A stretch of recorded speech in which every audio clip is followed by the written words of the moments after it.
Red flags in sales calls aren't always what they appear to be. In a lot of cases, I think most newer closers, or most closers, even experienced ones, they're looking for certain information, right? They're discovering, they're trying to uncover and determine what the client needs and how the client needs it, where the client needs it. There's a handful of red flags though, that regardless of how well your discovery is done, if you don't take care of these red flags in the moment, odds are they're going to come back and bite you later on. And typically that comes in the form of a think about it, an upset spouse or a misinformed spouse, maybe a cancellation request, to where you're trying to save the deal and piece it back together, right? So what I want to talk about first and foremost is the words that are being said without being said, right? The interpretation that's coming across. I don't even know if interpretation is the best word. The energy or the statement that's being made without saying it. With that being said, a couple things to keep in mind. When somebody says something, when it's like, here's a good example. What does your spouse think about you joining a program to start an e-com business? What does your spouse think about? Oh, I don't know. They don't know, or oh, they're supportive. They enjoy seeing me happy, right? But I make the decisions. It's like, okay, well, what do you mean by that, right? So the red flag to me is that they're married. Now, don't get me wrong, some people can do this, but the 99.99% of the people you talk to are not what I refer to as a one-legger. They're not a sole decision maker, right?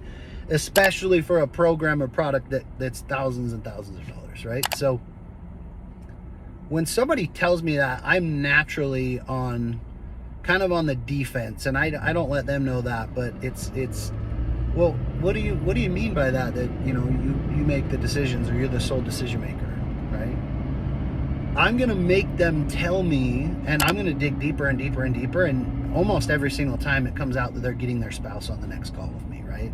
I try to make that happen right out of the gate, right? If we can qualify that in our onboarding, or in our scheduling assessment, or if there's a setter involved, we'll absolutely have the spouse there.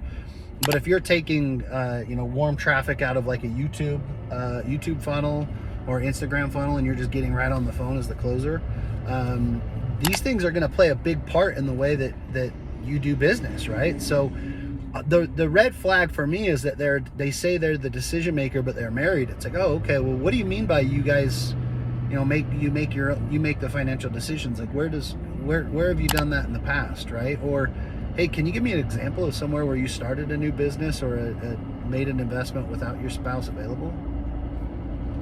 So I want them to, well, no, but I can now. I want them to start seeing the red flags that I see. And sometimes it's okay to even just tell them, like, hey, Bob, I don't want to sound rude here, but it's kind of a red flag to me when somebody doesn't want their spouse on the phone. I appreciate if that's the way that you've done business, but truthfully, in order for us to ensure we're a good fit for each other, I need your spouse on the phone. Now, if that's a deal breaker for you, I completely understand, Bob, and we can part as friends, but I get, and then from there, I'm looking for the next red flag, right? The next red flag is he going to walk? Right? Or is he going to say, okay, I'll get him on the phone? Because if he's willing to walk away from the conversation, that's another red flag that I have to be willing to call out, right?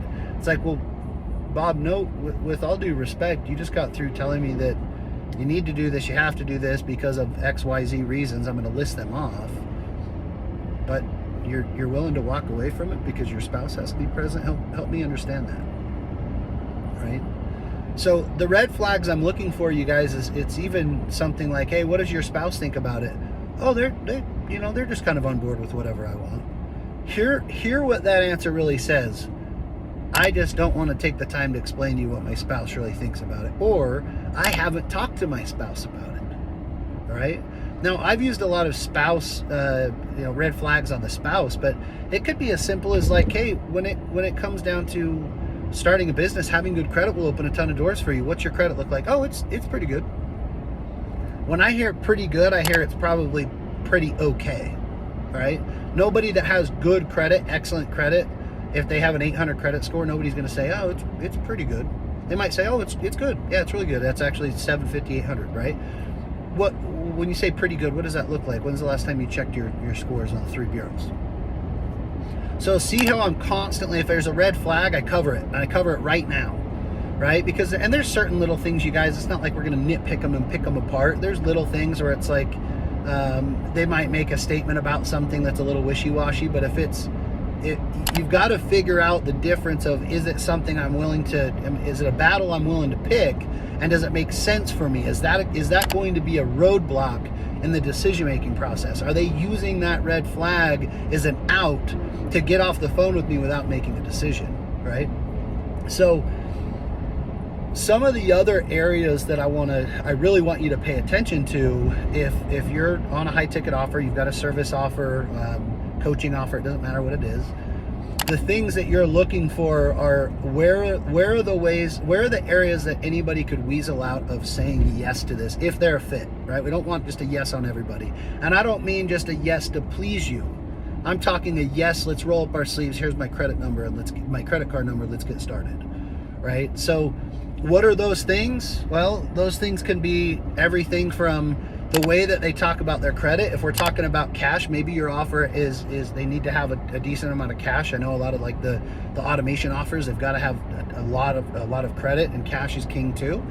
I'm going to get into it. It's like, hey, so what is, as far as investing budget, obviously in order to start a program like this, you're going to need, between $50,000 and $100,000 liquid. What does your liquid budget look like right now? Oh, it's about 50 grand. Remember, that's wishy-washy, right? We can't let that pass. So if I pass on all of those things and I don't verify it, then it's going to consistently come back and bite me. Oh, well, I said I had 50, but that's in a 401k I got to borrow from. And then you find out they only have $50,000 in a 401k, which odds are, as far as I know, you can only borrow up to half of what's in there. So they would only be able to borrow $25,000, right? So do your homework on the call. Do your homework in discovery. Don't always trust that your setter's done the digging that you would do, right? So when I get on the deal, I'm looking for the red flags that the setter gave me. Hey, I think you're going to have a problem here, here, and here. But I'm also looking for my own red flags, right? So, hey, it's about 50K liquid. Okay, where is that coming from? Oh, it's in a 401k. Okay, what do you have in the 401k total? And have you ever borrowed from the 401k before? So notice the way that I'm asking these questions, and I'm getting more clear on exactly what they need and why they need it. And I'm also helping them. You guys, you got to understand something. When I ask these questions, it gets to the point where if I'm doing it enough, I'm doing it right, they're going to stop giving me wishy-washy answers, right? But if they continue, one of the other red flags is like, have they given me enough wishy-washy answers that I need to stop them and kind of call it out, right? Or is that just their personality type? There's some people that kind of speak in generalizations, right? Whereas other people are very specific. So if that individual is somebody that continues to speak in very general terms, I'm going to stop them and be like, hey Bob, real quick, and I don't mean this with any disrespect, but it kind of feels like you're giving me super vague answers, and I have to kind of continue to pull this information out of you.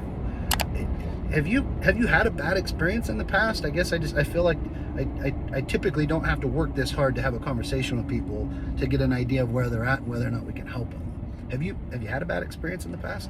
So call it out how it is, right? But I did it in a way where it doesn't come across offensive. It doesn't come across in a way where I'm attacking him, but it also comes across as a typical salesperson is never going to call me out like that, right? They're afraid of losing the sale, whereas I'm a consultant. I'm here to direct and lead you, and I'm going to call you out on your BS if you're giving me BS answers, right? And it's not in a tough guy tone. It's not there's no ego in it. It's just like, well, hold on a second. That doesn't really add up, right? So it's no different than anything else. You're kind of the lead investigator on the case, and your role is to get to deep dive and uncover every single stone, right? So I would be very curious to hear the red flags, and feel free to comment below. I'd be curious to hear the red flags that you've run into, or red flags that have continued to pop up in your conversations. And I could cover some of that in my next video. So I hope this was helpful. I would also recommend you document these phone calls. So in videos past, I've talked about call reviews and how important and imperative call reviews are. So for anybody that hasn't seen it, record your videos. Make sure that, or record your sales calls, excuse me. I don't care if it's on Zoom or if it's audio, record them. If you are on Zoom, I want you watching that, not just listening to and where you can improve. I want you watching where you can improve. In a lot of cases, your body language is putting off a different message than what your tonality is putting off, right? That's why phone sales has been such a unique thing for a lot of people that maybe came from the door knocking industry, right? Or retail, where they've been face to face with people throughout the entire sales process. When you get on the phone, it changes the game because they can't see you. So they're making an interpretation or a decision on whether or not they like you right out of the gate, right? So we have to be willing to get in the trenches right now, and our tone has to say it all. Our voice inflection has to say it all, right? So the red flags you should be looking for are found in your sales calls. You just need to go through with a pen and paper or a Google Doc, whatever you have open, and document it. Wait, what did I notice? What did I leave uncovered? What did I not go back and verify to ensure that I covered everything with this client? I think the best piece of advice that I ever heard, and I would write this down on your piece of paper right now: all prospects are guilty of not being a deal until proven innocent. All prospects are guilty of not being a deal until proven innocent. When you think about it like that, as silly as it sounds, you're going to take on an entirely different perspective on the way you do discovery, the way that you frame the close or the sale. You're going to take on an entirely different stance on what's acceptable and what's not. I would imagine your surface level answers are going to be completely removed from your process, and you're not going to move on to the next step until you verified, well, just curious, why is that? Or, hey, interesting, I don't hear that very often. How come? Right? I'm verifying every single piece. So I hope this was helpful. If it was, give us a like, share it with your friends, and we'll see you in the next video.